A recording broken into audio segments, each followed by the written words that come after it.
Hey everybody, back again in the studio here. I want to give you a tour of my studio drum kit. It's what I use for most bands that come in here, and I love the way they sound, and I've been using it so much lately.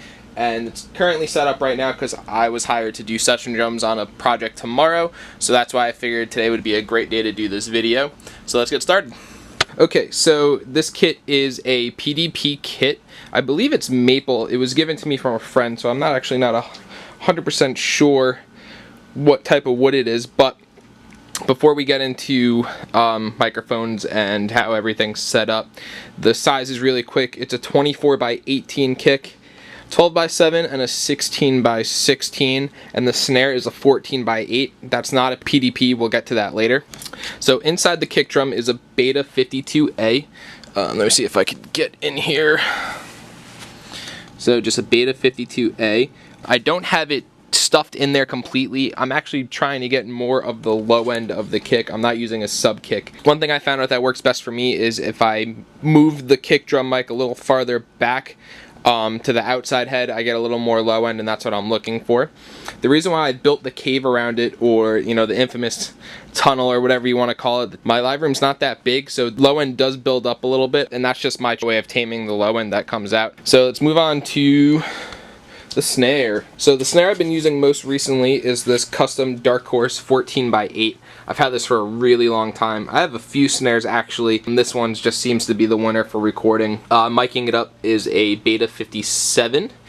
No bottom mic, just the top. And then moving on to the toms, I have just normal 421s. Pretty standard. They do bleed a lot. I actually end up manually cutting out the bleed. So on the hi-hat I have a Shure SM7. I found out that it gets a little muffled on the hi-hat with the capsule on, so I just decided to take it off. And up top, these are my two favorite mics and probably the most expensive mics that I own. I have a pair of AKG 414s going on the overheads. And yes, I do a space pair, and they are measured out, so the snare and the kick are phase aligned, which is very important when recording drums. So moving out now into the room, this mic right here is just it's an SE mic. I don't remember the exact model. It's pretty cheap. It's like $300. But this right here is probably about 50% of my kick sound. As you can see, it's pointed towards the kick. It's low. What that mic does, it gives me so much control of how much air and room I want the kick drum. Since I'm pointing it down, I'm not really getting much of anything else other than the kick. So moving on to outside the live room, I have a stereo pair of microphones right here, and don't knock me on it, but they are just a pair of knockoff cheap Chinese microphones. I got them from a friend, and I just threw them out there just to see what they sounded like, and they sound so good. Not sure why, not even sure what the internals are, but they sound really awesome. I really like this kit. I think it sounds really good. And right now I'm going to insert a clip of how these drums sound.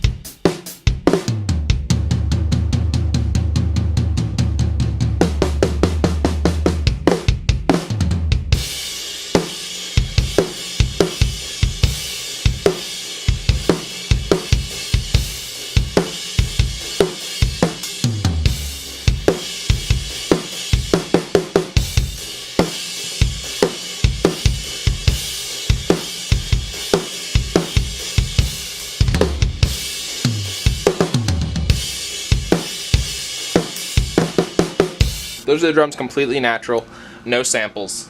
I did make samples of this kit, and they are for sale on my website, so feel free to check that out. I'll put the link below. I really hope you guys enjoyed this video, and I'll see you next time. Peace.